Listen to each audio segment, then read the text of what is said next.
नमस्कार दोस्तों, स्वागत है आपका हमारे इस चैनल धूप धुनुची आरती में। दोस्तों, माघ गुप्त नवरात्रि को लेकर जो है आप में से कई लोगों का कई सवाल है और उसमें से मैंने कुछ आप लोगों के एक ही तरीके के कुछ सवाल जो है वही जो है मैंने 9 इस प्रकार के सवाल ले लिए हैं और उसका जवाब ही जो है इस वीडियो के माध्यम से मैं आपको देने वाला हूँ।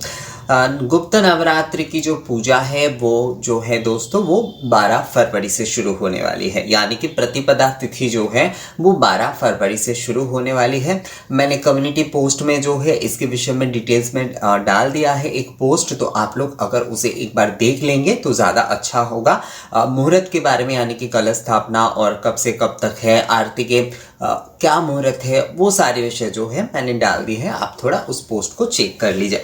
तो सवाल जवाब के ये सवाल जवाब का सेशन वैसे नहीं है, केवल जो है गुप्त नवरात्रि के ऊपर ही आप लोगों के क्योंकि मुझे लगा कि अलग अलग एक एक वीडियो बनाने जाएंगे तो थोड़ा मुश्किल हो जाएगा, तो एक ही वीडियो में आप लोगों को इसके विषय में थोड़ा संक्षिप्त में ही जानकारी दे देते हैं।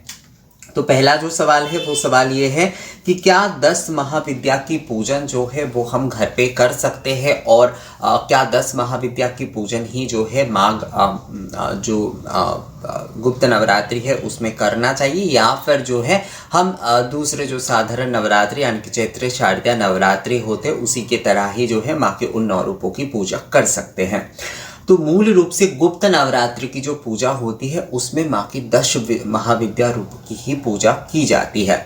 10 महाविद्या रूपों की पूजा जो है मूल रूप से आपको तभी करना चाहिए अपने घर पर जब जो है आप साधना के तौर पर जो है ये पूजा कर रहे हैं और गुप्त रूप से होगी। ये पूजा संपूर्णता गुप्त रूप से होती है और इसके लिए आपको किसी गुरु की आवश्यकता होगी, यानी कि किसी गुरु परंपरा से अगर आप आते हैं, जो कि शाक्त संप्रदाय के कई जो पंथा होते हैं उसके अनुसार कोई भी गुरु परंपरा से आप आते हैं और उनसे आपने दीक्षा ली है और आप साधना के तौर पर इस पूजा को कर पाएंगे, तभी जो है आपको 10 महाविद्या की पूजा करना चाहिए। ये संपूर्ण गुप्त रूप से होती है और गुरु के पथ प्रदर्शक के बिना, मतलब पथ प्रदर्शन के बिना जो है, उनके दिखाए गए पथ के बिना जो है ये पूजा करना उतना आसान नहीं होता है। तो मैं इसलिए कहूँगा कि साधारण रूप से अगर आप नवरात्रि पूजन करने जा रहे हैं, आप चारों नवरात्रि ही मना सकते हैं, मतलब शारदीय चैत्र के तरह जो है आप 2 बाकी जो गुप्त नवरात्रि होते तो उन्हें भी आप अवश्य मना सकते हैं। पर इस बात का आपको ख्याल रखना पड़ेगा कि हमें जो है गुप्त नवरात्रि के ये 10 महाविद्या की पूजा है या फिर दूसरे जो भी सारे साधना विधि है उसे हमें अप्लाई नहीं करना है अगर जो है हम किसी गुरु परंपरा से नहीं आते हैं या फिर हमारे पास किसी गुरु के दिखाए गए पथ नहीं है। क्योंकि ये सारी चीजें ना दोस्तों, ये कोई खिलवाड़ करने वाली विषय नहीं है कि हमारा मन कर रहा है। कई में से आप लोगों ने कमेंट्स मुझे किया है कि हमारा मन कर रहा है कि 10 महाविद्या की पूजा करने की, हमारा मन कर रहा है ये वो। तो मन करने से ये सारे वस्तुएं नहीं किए जा सकते हैं।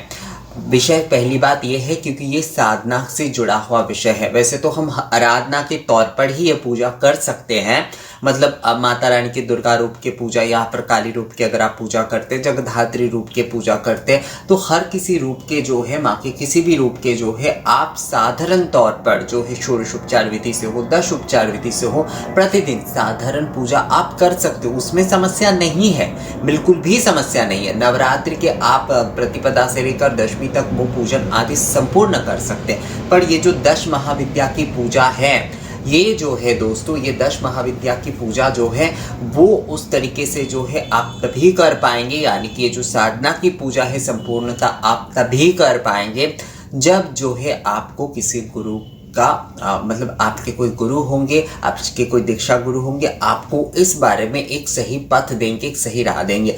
बिना इस प्रकार के मैं आपको कहूँगा आप इस पथ पर चलने की कोशिश मत करिए। बस आपको पसंद है, बस आपको अच्छा लग रहा है, बस आपने कहीं से सुन लिया है तो आप पूजा करने की बस जो है अपने ठान लिए है, तो ऐसा मत करके दोस्तों इस प्रकार के कार्य में जो है ना भक्ति की विषय अलग होती है, भक्ति की विषय संपूर्ण अलग होती है। कई लोगों ने ये मुझसे कहा है कि भक्ति भाव से अगर हम करते हैं तो भक्ति भाव से आप तो माँ की ऐसे ही सेवा कर सकते, साधारण रूप से ही माँ की आप 4 बार सेवा कर लीजिए नवरात्रि के हर दिन, तो उससे ही जो है ना माँ आप पर बहुत प्रसन्न होंगे, माँ की कृपा जो है आप पर हमेशा रहेगी। पर ऐसे ही बस मुझे पसंद आ रहा है और इस प्रकार के बस ऐसे विषयों को बोलकर जो है मतलब भक्ति और इन सारी चीज़ों का सहारा लेकर आप ऐसे विषय करने मत जाइए। मेरा आपसे अनुरोध है, बिना किसी गुरु के जो है आप 10 महाविद्या की पूजन करने मत जाइए दोस्तों। गुप्त नवरात्रि की पूजा है, पर आप साधारण आराधना के पद पर चलकर ही नवरात्रि पूजन करें।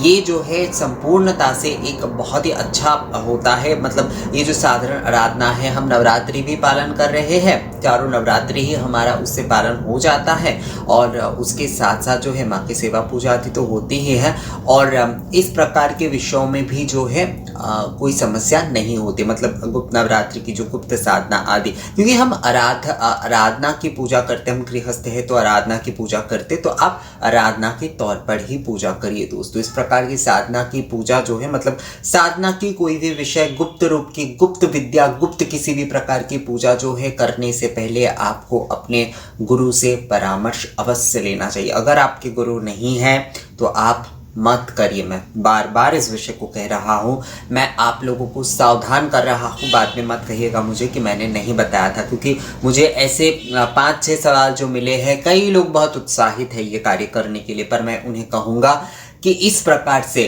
ये सब कार्य नहीं होते दोस्तों। तो थोड़ा एक बार सोच विचार करिए, उसके बाद ही जो है आप जो है इस बारे में फैसला लीजिए। और अगर आपके कोई गुरु है मतलब दीक्षा गुरु है, तो आप उनसे इस बारे में अवश्य परामर्श कीजिए। इसके बाद का जो सवाल है उसमें सवाल जो है वो है कि ये सवाल भी बहुत आया है। वो सवाल ये है, हर सवाल ही जो है ना 4-5 बार कम से हर किसी ने किया है, तो उसमें से ये सवाल है कि संकल्प गुप्त नवरात्रि के संकल्प लेना चाहिए या नहीं। गुप्त नवरात्रि के हम जो माँ की सेवा पूजा करेंगे, मतलब कलश स्थापना हम करेंगे, हम माँ की सेवा पूजा करेंगे, अब उस हिसाब से आप संकल्प ले लीजिए। मतलब माँ हम नवरात्रि के दिनों में जो है, इस माघ नवरात्रि में जो है हम आपकी सेवा करेंगे, हम आपकी पूजन आदि करेंगे। जिस प्रकार से आप कर पाएंगे उस हिसाब से आप संकल्प ले सकते हैं, उसमें कोई समस्या नहीं है। पर गुप्त नवरात्रि की कोई गुप्त पूजा या फिर इस प्रकार का संकल्प, या फिर हम गुप्त नवरात्रि जो है वो साधना के तौर पर, वैसे तो ये साधना के तौर पर ही पूजा होती है। देखिए दोस्तों, ये जो पूजा होती है ना, ये मूल रूप से जो होती है वो एक निराकार आराधना, मतलब साधना के तौर पर। साधना में जो है ना जो वाह्यिक जो द्रव्य होते हैं वो उतना मतलब महत्वपूर्ण नहीं होता है। वहाँ पर निराकार आराधना, धूप दीप आराधना आदि जो है, धूप धुनी जलाकर माँ की साधना करना, माँ के नाम जप करना जो है, ये बहुत महत्वपूर्ण होता है इस नवरात्रि के पूजा में। तो आप उस प्रकार से जो है अगर करना चाहते, मतलब जैसे अखंड धुनी जलाकर आप माँ के नाम जप आदि करना चाहते, तो ठीक है, वो सारे कार्य किए जा सकते हैं। ये सारे कार्य जो है वो गृहस्थ कर ही सकते हैं। पर किसी भी प्रकार की कोई, जैसे मैंने अभी अभी बताया कि किसी भी प्रकार की गुप्त कोई पूजा या फिर इस प्रकार की संकल्प जो है गुप्त नवरात्रि के दौरान आप मत ले लीजिएगा। आप जो है माँ से बस जो प्रार्थना आप करिएगा कि माँ हम जो है आपके इस नवरात्रि के 9 दिन जो है साधारण तौर पे आपकी सेवा पूजा आदि, षोडशोपचार पूजा आदि करेंगे। आप उसी प्रकार से हमारे इस पूजा को जो है वो ग्रहण करिएगा। हम जो है साधारण तौर पर ही आपकी पूजा करेंगे और इस नवरात्रि को जो है हम आपके साथ जो है ज़्यादा से ज़्यादा समय बिताएंगे। इस प्रकार का एक भाव रख के और इस प्रकार जो है माँ को बोल के जो है आप संकल्प लेकर अवश्य जो है संकल्प ले सकते हैं, उसमें कोई बाधा नहीं है। पर किसी भी प्रकार के से मतलब गुप्त नवरात्रि के संकल्प के कुछ होते हैं ना, वो गुप्त कुछ मतलब साधना के मैं संकल्प ले रहा हूँ, इस प्रकार की संकल्प ले रहा हूँ, तो उस प्रकार से कोई संकल्प लेने मत जाइए। क्योंकि कई लोग क्या करते हैं कि कई लोग वो गुप्त विद्या के मतलब गुप्त पूजा करेंगे या फिर गुप्त नवरात्रि के उस प्रकार से जो है वो संकल्प ले लेते हैं मूल रूप से। क्योंकि ये साधना की समय होता है, तो साधना के तौर पर जो साधक होते हैं वो जिस प्रकार के संकल्प ले रहे हैं, साधारणों के लिए संकल्प जो है वो बस माँ के सेवा पूजन का होगा। विषय जो है वो बस इतना ही है।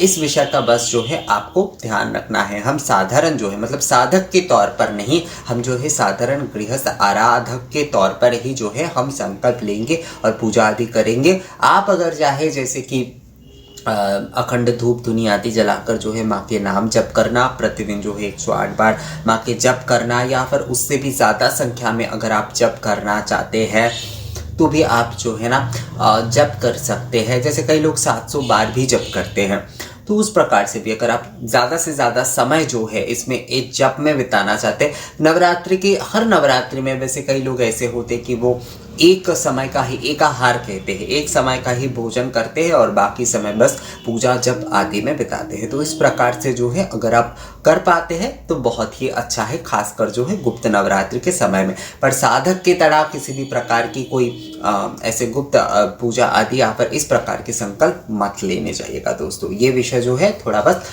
आपको ध्यान रखना है संकल्प लेते समय। अब जो सवाल आता है वो सवाल है कि ये झारखंड के मेरे एक भाई ने पूछा है, खासकर जो है कहा है कि दादा इस बारे में अवश्य बताइएगा। सवाल ये है कि काली पूजन जो है क्या अमावस्या से लेकर संपूर्ण नवरात्रि किया जा सकता है कलश स्थापना के साथ? तो हाँ, किया जा सकता है। अमावस्या के पूजन भी किए जा सकते हैं। अमावस्या से लेकर संपूर्ण नवरात्रि आप पूजन कर सकते हैं। पर विषय यहाँ पर एक बस ध्यान रखने वाली ये होगा कि कलश अगर आप स्थापना करके पूजन करते हैं, अमावस्या की पूजन अगर आप जो है मौनी अमावस्या की पूजन आप करते हैं कलश स्थापना करके, तो वो 1 दिवसीय पूजा होगा। अमावस्या की पूजन जो है वो 1 दिवसीय पूजन होता है। उसके बाद जो है नवरात्रि के जो पूजन होगा वो प्रतिपदा के दिन जो है उस कलश को आपको साफ करके नया कलश स्थापना करके आपको नवरात्रि के पूजन शुरू करना चाहिए। आप काली माँ के फोटो में, अगर आप काली माँ के फोटो में ही जो है ये पूजन करना चाहते तो वो आप संपूर्ण पूजन कर सकते हो। उसमें किसी भी प्रकार की कोई समस्या नहीं कि नवरात्रि पर आप माँ की अगर काली रूप में पूजा करना चाहते हैं तो कोई इसमें समस्या नहीं है। पर जो है आप अमावस्या से लेकर नवरात्रि मतलब अमावस्या पर जिस कलश की आपने स्थापना की है उसी कलश से जो है आपको नवरात्रि के पूजन नहीं करना है। अमावस्या की पूजन 1 दिवसीय पूजन होता है। उस कलश को दूसरे दिन जो है नवरात्रि के सुबह ही जो है आप उसे साफ आदि करके जो है नया कलश स्थापना कर लीजिए और उसके बाद नवरात्रि जैसे कंटिन्यू होगा आप जो है नवरात्रि के पूजन आदि कर लीजिए। तो इसी प्रकार से जो है आपको अमावस्या और नवरात्रि दोनों के पूजन करना है। बस विषय जो है थोड़ा बहुत ये ध्यान रखना है कि अमावस्या की पूजा जो है वो एक स्वतंत्र दिवस की पूजा है और नवरात्रि की जो पूजा है वो 9 दिन जो है इस पर मतलब 10 दिन तक जो है इस तरह से कंटिन्यू चलता रहेगा। ये विषय बस जो है आपको थोड़ा समझना है दोस्तों। इसके बाद का सवाल है कि क्या अगर हम मिट्टी के 2 धुनुची जलाते हैं और उसके साथ साथ मिट्टी के 2 धुनुची माँ के दोनों तरफ जलाकर अगर एक पीतल की धुनुची से आरती करते हैं तो क्या ये गलत होगा? नहीं, गलत तो बिल्कुल नहीं है। अगर आपके पास एक जो है पीतल की धुनुची है और आप चाहते हैं कि माँ की धूप सेवा या पर माँ के दोनों तरफ जो है धुनुची जलाकर जैसे दीपक जलाए जाते हैं उस प्रकार से जो है आप माँ की दोनों तरफ धुनुची जलाकर रखना चाहते हैं, धूप माँ को जो है धूप सुगंध देना चाहते हैं तो आप अवश्य कर सकते हैं। आरती के समय भी कई लोग जलाकर रखते हैं। तो आप अगर चाहते हैं ऐसा करना कि दोनों मिट्टी की धुनुची माँ के दोनों तरफ जलाकर रखेंगे धूपाग्नि प्रज्वलित करके जो है और उसके साथ साथ जो है आप पीतल के जो धुनुची आपके पास है उससे केवल आप आरती करेंगे तो उसमें समस्या बिल्कुल नहीं है, आप ऐसा कर ही सकते हैं। पर बस ध्यान इतना रखिएगा अगर आप धूप सेवा कर रहे हैं तो एक ही मिट्टी की अगर धुनुची जो है बार बार इस्तेमाल नहीं होना चाहिए। एक मिट्टी की धुनुची एक बार ही इस्तेमाल होगा, उसे धोकर भी इस्तेमाल नहीं किया जाएगा। एक ही बार जो है मिट्टी की धुनुची इस्तेमाल कर रहे हैं तो एक ही बार इस्तेमाल होगा। छोटे छोटे मिट्टी की धुनुची आप ले सकते हैं अगर आप मिट्टी की धुनुची में धूप सेवा कर रहे हैं तो। पर जो सवाल आपने किया है, जिन्होंने किया है उन्हें समझ में आ ही गया है। तो दोनों धुनुची जो है वो आप माँ के दोनों तरफ प्रज्वलित करके रख के जो है आरती के समय आप पीतल की धुनुची से आरती कर सकते हैं, पंचदीपक से तो अवश्य आरती करना ही चाहिए। तो इस प्रकार से कर सकते हो, उसमें समस्या बिल्कुल नहीं है। अब ये जो सवाल है ये बहुत महत्वपूर्ण सवाल है, ये बहुत सारे लोगों ने मुझसे पूछा है। ये एक्चुअली मैं जब से वीडियोस बना रहा हूँ यूट्यूब पे तब से इस बारे में सवाल आते रहते हैं। जो गुप्त नवरात्रि का समय है वो ये है कि क्या गुप्त नवरात्रि के समय जो है प्रसाद ग्रहण नहीं करना चाहिए। मैंने पहले भी ये एक वीडियो बनाया था, पिछले साल भी बनाया था, माघ नवरात्रि के समय ही शायद मैंने बनाया था। तो उसमें मैंने साफ साफ ये बताया था कि अगर आप जो है कई समय जो होता है, कई संकल्प जो होता है, कुछ गुरु परंपरा के अनुसार जो लोग साधना की, ऐसे तो ये सारे विषय गुरु ही बता देते हैं उन्हें कि उस प्रसाद का जो है वो केवल साधक ही ग्रहण करते हैं या फिर जो है वो जल प्रवाहित कर दिया जाता है। तो ये जो होता है ना, हर गुरु के अपने अपने परंपरा होते हैं, वो इस प्रकार से कहते हैं। और ये एक्चुअली विषय है कि जो कई लोग जैसे होते हैं ना कि घर पे जो है वो साधना की पूजा करते, तो साधना की जो पूजा होती है उसमें प्रसाद ग्रहण करने का अधिकार, एक प्रकार से जो है अधिकार कह लीजिए या फिर परंपरा बोल लीजिए आप, वो केवल साधक ही उस प्रसाद को ग्रहण करता है और बाकी प्रसाद जो है वो जल प्रवाहित कर देते। बाकियों के लिए जो है केवल धूप दीप आदि प्रसाद ही वो, मतलब धूप दीप के जो ताप होते हैं, उसके जो धुएं होते हैं, पवित्र धुएं जो होते हैं, वही जो है केवल प्रसाद के रूप में दिए जाते हैं। भोजन के लिए जो कि ये मुंह से खाना होता है, ऐसा कोई प्रसाद जो है गुप्त नवरात्रि का प्रसाद नहीं दिया जाता घर के किसी अलग से सदस्य को। कई लोग जो आप में से कई लोगों को पता ही होगा कि कई घरों में जो है कई लोग ऐसे होते, मतलब कई परिवार के एक व्यक्ति ऐसे है कि कुछ पूजा जो है वो साधना के उनके गुरु परंपरा है या फिर उन्होंने किसी जगह से जो कई लोग सीख कर आते हैं, जैसे बनारस में जाकर वो सीख कर आते हैं इस विषय की वो चर्चा करते, सीख कर मतलब वहाँ पर भी गुरु की विषय है, पर वहाँ पर क्या होता है कि उन्हें वो सिखा देते हैं, उसके बाद वो गुरु दक्षिणा देकर वो चले आते हैं और अपने घर पे आकर जो है उस कार्य को वो कर सकते हैं, मतलब उस साधना आदि को वो कर सकते हैं। एक गुरु परंपरा ये होता है कि हर साल जो है गुरु के गृह में जाकर कुछ विषय की या फिर कोई विषय होता है तो वो परामर्श करते गुरु के साथ। और कुछ गुरु परंपरा ऐसी होती है जिसमें जो है आपको गुरु जो है संपूर्ण शिक्षा दे देती है उस विषय की, उसके बाद जो है आप गुरु दक्षिणा देकर घर पे आकर जो है वो कार्य या पर वो पूजा कर सकते हैं। तो ऐसे कई लोग साधना की पूजा करते हैं और ऐसे कुछ साधना के संकल्प लिए जाते हैं। अब कई लोग ये सारे कार्य करते हैं और कई साधारण लोग भी वैसे जैसे कि इस वजह से जो है वो प्रसाद ग्रहण आदि नहीं करते, वो जल प्रवाहित कर देते हैं।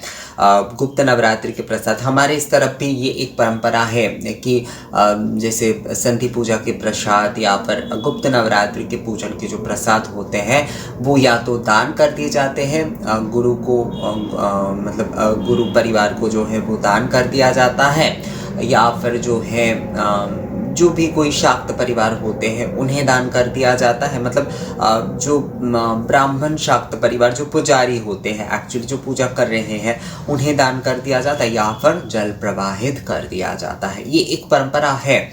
ऐसे ना कई सारे गुरु परंपरा, कई सारे ऐसे प्रचलित परंपरा, कई सारे ऐसे मान्यता, कई सारे ऐसे विश्वास, कई सारे ऐसे संस्कार जो है, तो आपको इससे घबराने की जरूरत बिल्कुल नहीं है।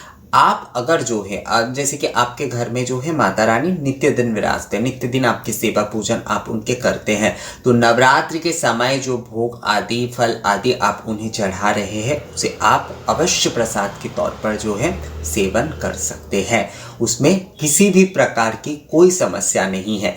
ये विषय तभी लागू होता है एक्चुअली जब जो है साधना की पूजा होती है, अर्थात साधक जो है किसी संकल्प के साथ ये पूजन करते हैं।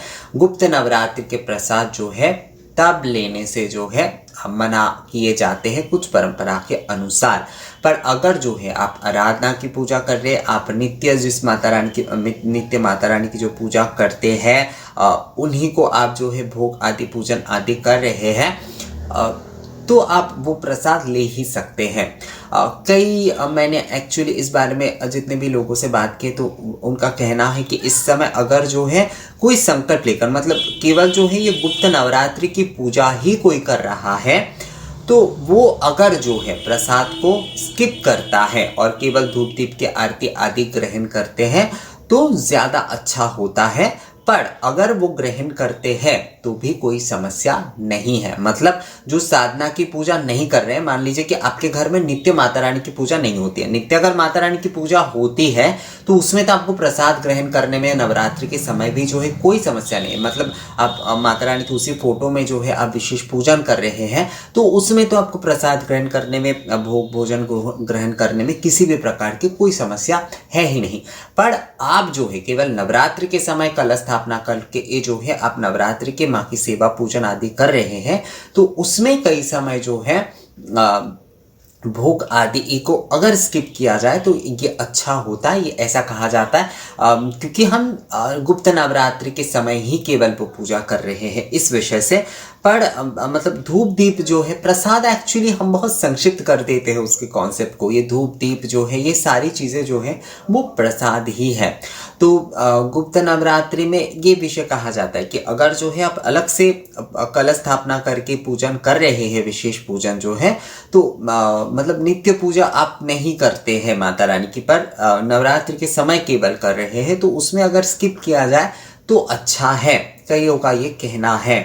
पर मेरा तो ये मानना है फिर भी कि अगर आप जो है माँ के जो अष्टभुजा रूप की या फिर 10 भुजा रूप की आप पूजा कर रहे हैं तो उसमें आप जो भोग भोजन आदि माँ को चढ़ा रहे हैं उसमें इसे ग्रहण करने में किसी भी प्रकार की कोई समस्या नहीं है।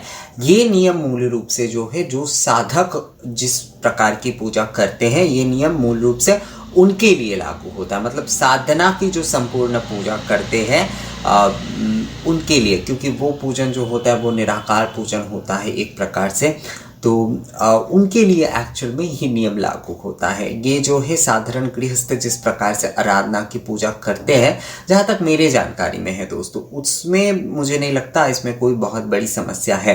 क्योंकि आप माता रानी की जो है षोडशोपचार विधि से या फिर ऐसे ही जो साधारण पूजा आप दूसरे नवरात्रों में करते हैं वही आप करेंगे, और उसमें प्रसाद ग्रहण करने में धूप दीप किताब ग्रहण तो आप करेंगे ही, उसके साथ प्रसाद ग्रहण करने में भी कोई बहुत बड़ी समस्या नहीं है। ये साधकों के लिए ही मूल रूप से ये लागू होता है कि साधना की अगर पूजा हो रही है, पूर्ण पूजा अगर साधना के तौर पर किए जा रहे हैं तो वहाँ पर जो दूसरे लोग होते हैं उन्हें जो है उसका प्रसाद नहीं दिया जाता है। ये विषय जो है इस विषय से लागू है। तो ऐसे विषय है, आप जो है साधारण तौर पर पूजा कर रहे हैं तो प्रसाद ग्रहण मतलब प्रसाद जो है माँ के नाम लेकर अवश्य सेवन करिए, कोई समस्या नहीं है। क्योंकि हम लोग तो साधारण पूजा करते हैं, माँ की आराधना करेंगे, धूप आराधना धूप दीप आराधना आरती ही करेंगे, हम तो कोई साधना की पूजा या फिर विशेष साधना यहाँ पर करने वाले हैं नहीं, तो उसमें प्रसाद ग्रहण करने में बहुत कोई बाधा इसमें नहीं है,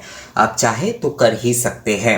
अब कई घरों के ऐसे अगर परंपरा चले आ रहे हैं कि वो केवल जो है वो धूप दीप आदि ही ग्रहण करेंगे और बाकी प्रसाद जो है वो जल प्रवाहित करेंगे। जल प्रवाहित करने का कई लोग ये कहते हैं कि जल प्रवाहित करने का मतलब होता है कि उसे फेंक देना, नहीं, जल प्रवाहित ही किया जाता है। प्रसाद अगर आपको जो है मतलब आप उसे ग्रहण यानी सेवन नहीं कर रहे हैं तो उसे हमेशा जल प्रवाहित इसलिए करने को क्यों कहा जाता है, क्योंकि जल में जो है जो प्राणी रहते हैं उन्हें कम से कम वो प्रसाद मिलता है, तो उससे जो है आपको प्रसाद दान का जो है वो पुण्य भी मिलेगा और आपका प्रसाद जो है वो नष्ट भी नहीं होता। तो प्रसाद कभी भी आपको जो है अगर किसी वजह से आप सेवन नहीं कर रहे हैं तो आपको जो है उसे जल प्रवाहित ही करना चाहिए। ये गुप्त नवरात्र के विषय में मैं कह रहा हूँ, पर कई सारे पूजा के प्रसाद के विषय में भी ये नियम लागू होता है कि प्रसाद हमेशा जल प्रवाहित ही करना चाहिए, कभी भी जो है बाहर ऐसे ही फेंकना नहीं चाहिए। ये विषय, क्योंकि जल प्रवाहित करने से जल के प्राणियों को वो प्रसाद मिल जाता है, तो एक प्रकार से प्रसाद की महिमा भी उससे बनी रहती है दोस्तों। इसके बाद का जो सवाल है एक कि गुप्त नवरात्रि की विशेषता या फिर विशेष क्या करने से माँ प्रसन्न होती है। अच्छा, गुप्त नवरात्रि की जो विशेषता है, जैसे कि मैंने आपको बताया अभी कि आप अगर जो है धूप धूनी जलाकर या फिर अखंड दीप जलाकर जो है आप माँ के नाम जप आदि करते हैं ज़्यादा से ज़्यादा समय, तो ये गुप्त नवरात्रि के एक्चुअल में विशेषता होती है कि माँ के आप सेवा में, माँ के आप साधना में, एक प्रकार से साधना की पूजा की बात नहीं कर रहा हूँ। साधना का मतलब है कि यहाँ पर आप माँ के प्रति जो है एक साधक का भाव रखिए। आपको साधना की पूजा करने की आवश्यकता नहीं है। आप जो है भाव उस प्रकार का रखिए कि माँ के नाम जप करते हुए ही जो है, माँ के ध्यान करते हुए ही जो है आपको इस गुप्त नवरात्रि में ज़्यादा से ज़्यादा समय बिताना पड़े। तो उसी प्रकार से अगर आप जो है माँ की उपासना आराधना करेंगे तो गुप्त नवरात्रि की एक्चुअली विशेषता यही होती है कि बहुत गुप्त रहकर, बहुत शांत रहकर, निर्जन में रहकर। दूसरे नवरात्रियों में जैसे कि हम लोगों को बताते हैं, ये मतलब घर पे कई लोग आरती लेने आते हैं, आरती के समय उपस्थित होते हैं, पर गुप्त नवरात्रि में जितना आप एकांत में रहकर, जितना आप निर्जन में रहकर जो है माँ की पूजन आदि करेंगे वो ज़्यादा अच्छा होता है। तो गुप्त नवरात्रि की विशेषता यही है कि माँ के जितना हो सके आप जप आदि करिए, ये सबसे बहुत ज़रूरी विषय है। इसके बाद का सवाल है कि कलश स्थापना, नवपत्रिका और जवारे जो है वो गुप्त नवरात्रि में करना चाहिए या नहीं है। मैं जल्द में लिखता हूँ ना, कभी कभी मैं अपने खुद की राइटिंग ही नहीं पढ़ पाता हूँ। कलश स्थापना अवश्य कर सकते। कलश स्थापना करने में तो किसी भी प्रकार की कोई समस्या है ही नहीं। कई लोग ये सोच रहे हैं कि शायद कि गुप्त नवरात्रि है तो इसमें कलश स्थापना करें या नहीं, तो ऐसा कुछ नहीं है। कलश स्थापना करके आप पूजन कर ही सकते, जो कि मैंने आपको संकल्प के बारे में भी बताया। तो गुप्त नवरात्रि में आप कलश स्थापना करके पूजन करिए, उसमें कोई समस्या बिल्कुल भी नहीं है। अब नवपत्रिका की अगर विषय आ जाते हैं तो नवपत्रिका जो है आपको करने की इसमें ज़रूरत नहीं है दोस्तों। यानी कि आप जो है इस पूजा में नवपत्रिका आपको रखने की ज़रूरत नहीं है। आप कलश स्थापना तो अवश्य करिए, नवपत्रिका या फिर जबारे बुनने की आपको ज़रूरत नहीं है, जौ बुनने की आपको ज़रूरत नहीं है। अगर आप बुनना चाहते हैं तो समस्या नहीं है, पर इसमें कलश स्थापना करके ही आप जो है पूजन कर सकते हैं। केवल इसके लिए आपको जो है अलग से नवपत्रिका या फिर जो जवारे बुनने की आवश्यकता नहीं है। आप केवल कलश स्थापना के साथ ही पूजा कर सकते हैं। अगर जो है नवपत्रिका रखना चाहते हैं तो इससे कोई हानि नहीं है। मतलब अगर रखना चाहते हैं तो कोई हानि की विषय नहीं है इसमें, पर जो है आवश्यक नहीं है। गुप्त नवरात्रि की पूजा में नवपत्रिका या फिर जवारे बुनना आवश्यक नहीं है। इसमें आप कलश स्थापना करके पूजा करिए, उसके साथ साथ माँ की सेवा पूजन आदि षोडशोपचार विधि से करिए, वही काफ़ी होता है। तो मतलब ज़्यादा से ज़्यादा समय जो है नवरात्रि में आप माँ के नाम जपने में लगाइए, बिताइए, माँ के ध्यान में बिताइए। ये सबसे ज़्यादा ज़रूरी होता है। जैसे मैंने बताया ना कि एकांत में, निर्जन में रहकर आप माँ की पूजा आदि करिए, माँ की सेवा करिए, माँ की आरती करिए, ये ज़्यादा ज़रूरी है। माँ की जो सप्तशती है वो आप पाठ करिए। तो एकांत में रहकर जितना आप माँ के साथ समय बिता पाएंगे, माँ की पूजा आदि कर पाएंगे, वो ज़्यादा ज़रूरी होता है गुप्त नवरात्रि में।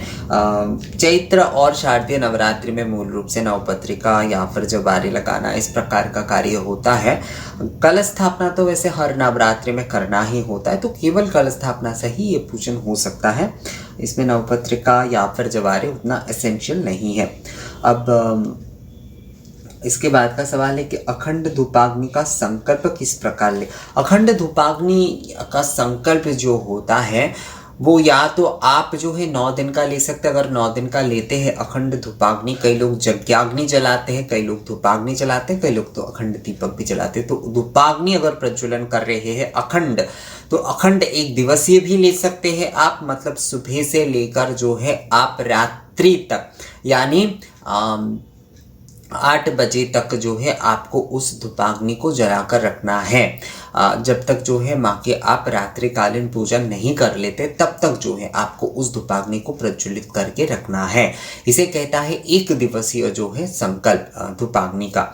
और अगर आप जो है 9 दिन लेना चाहते हैं, मतलब प्रतिपदा से लेकर नवमी तक आप लेना चाहते हैं, तो उसमें जो है आपको रात्रि जागरण करना हो सकता है, क्योंकि धूपाग्नि की देखभाल आपको करना होगा। तो कई लोग तो जैसे कि अखंड दीप के देखभाल करने के लिए, यज्ञाग्नि में घृताहुति देने के लिए वो रात्रि जागरण करते हैं नवरात्रि के समय में, और उस समय माँ का नाम लेकर जो है इस प्रकार से वो धुनी के, यज्ञाग्नि के यानी धूपाग्नि के या दीपक के साथ ही वो रहते हैं।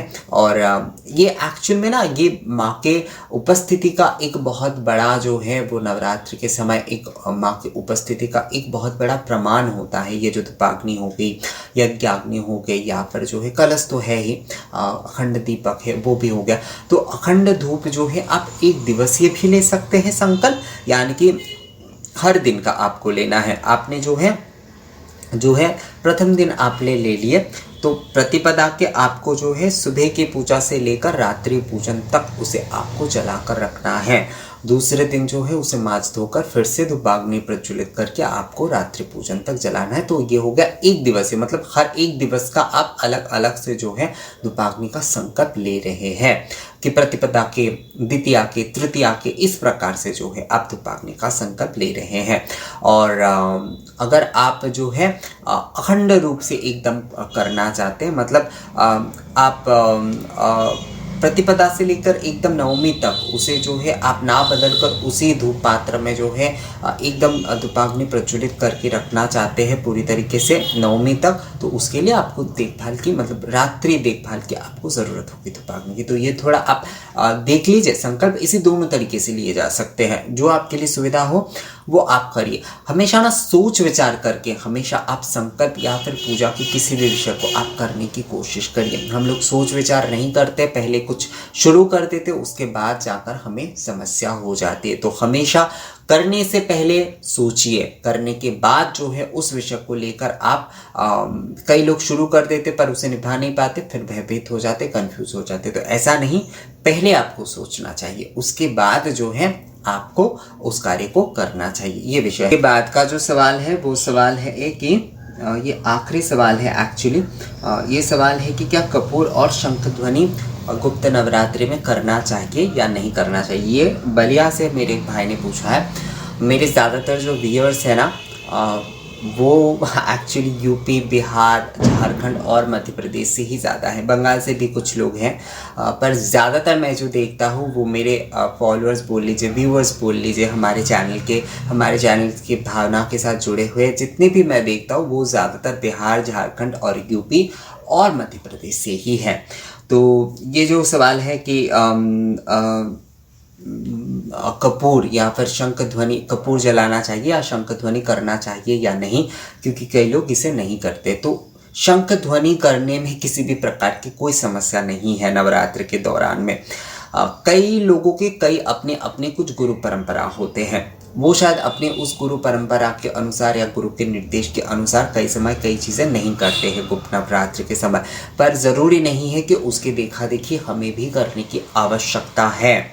क्योंकि जो है हर किसी के जो गुरु कुलाचार होते हैं, मतलब जैसे हर किसी के पारिवारिक नियम अलग होते हैं ना, जैसे हमारे परिवार के कुछ नियम अलग है, आपके परिवार के कुछ नियम अलग है, मेरे परिवार के कुछ कुलाचार जो है वो पूरी तरीके से हमारे ही हैं, और आपके परिवार के कुछ कुलाचार जो है वो पूरी तरीके से आपके ही है। उसी प्रकार से गुरु परंपरा में भी जो है हर गुरु के अपने अपने कुछ कुलाचार होते हैं, हर गुरु के जो घराने होते हैं उनके अपने अपने कुलाचार होते हैं। तो हो सकता है एक ही उन्होंने, मतलब ऐसे गुरु परंपरा में जो है दीक्षा जो लोग लेते हैं तो उन्हें कहा जाता है कि आप जो है इस पूजा के समय इस विधि का फॉलो कीजिएगा। जो गृहस्थ होते हैं उन्हें भी, मतलब गुरु से दीक्षा लेने के बाद जो है उन्हें भी ये फॉलो करने को कहा जाता है। तो शायद जो है उनके गुरु के कोई निर्देश होंगे या फिर उनकी गुरु परंपरा में वही नियम है कि गुप्त नवरात्रि में वाद्य यंत्र नहीं बजाए जाते और कपूर आरती नहीं किए जाते, तो वो उस परंपरा के अनुसार जो है वो उसे करते। तो इसे लेकर आपको घबराने की कोई ज़रूरत नहीं है, आप जो है अपने नियम के अनुसार कर सकते। जैसे हमारे परिवार में जो है ना शिवरात्रि के पूजन में ही केवल कपूर आरती होती है, अब दूसरे पूजन में जो है अलग से कपूर आरती नहीं होती है। धूप दीप से आरती तो होती है, मतलब धुनुची धूप से पंचदीपक से आरती तो होती है, पर जो है कपूर अलग से आरती नहीं होती है। पर शिवरात्रि पूजन में कपूर से आरती होती, तो ये हमारी परंपरा है। तो उसी प्रकार से जो कपूर की आरती नहीं कर रहे हैं, जो शंख ध्वनि घंटा ध्वनि नहीं कर रहे हैं, वो हो सकता है कि उनके गुरु परंपरा या फिर उनके गुरु के कुलाचार है, तो वो संपूर्णता से ना उनके अपने कुलाचार है। उसे लेकर आप बिल्कुल सोच विचार मत करिए, उसे जो है आप मत सोचिए। आप जो है अपनी पूजा में शंख ध्वनि घंटा ध्वनि अवश्य करिए। और कपूर आरती अगर आप अपने परिवार की परंपरा के अनुसार या फिर आप जो है अपने आरती के नियम के अनुसार अगर आप कपूर आरती करते हैं, धुंची धूप दीपक के साथ आप कपूर आरती, जल पूर्ण शंख से आरती या ये सारी चीज़ें आप करते हैं, मतलब इस प्रकार से पंचरी राजन से आप आरती करते हैं, तो आप अवश्य करिए। इसे लेकर आप जो है बिल्कुल भी कोई कंफ्यूजन अपने मन में मत रखिए। हर किसी के कुलाचार अलग होते, पारिवारिक नियम अलग होते हैं, देशीय संस्कृति मतलब संस्कार अलग होते, लौकिक संस्कृति अलग होते, लौकिक संस्कार जो है वो अलग होते, लौकिक मान्यता अलग होते, गुरु कुलाचार अलग होते। तो हमें जो है ना किसी दूसरे को देखकर कभी कंफ्यूजन में नहीं पड़ना है। ये विषय जो है आपको बस समझना है। तो दोस्तों ये वीडियो आप लोगों को कैसा लगा? गुप्त नवरात्रि के ऊपर जो है ये वीडियो था। इस वीडियो में दिए गए जानकारी आप लोगों के एक्चुअली सवाल जितने थे मैंने उसके ऊपर ही जो है आप लोगों को बताने की कोशिश की है। वीडियो थोड़ा लंबा हो गया है शायद, एक्चुअली ऐसे वीडियोज़ ना लंबे हो जाते हैं। तो आपने अगर अब तक जो है इस वीडियो को पूरा देखा है तो उसके लिए आपका बहुत बहुत धन्यवाद दोस्तों। इस वीडियो को देखने के बाद अगर आपके मन में और कोई सवाल है तो मुझे आप अवश्य करिएगा। मिलेंगे आपसे अगले वीडियो में नए जानकारी के साथ, तब तक के लिए नमस्कार।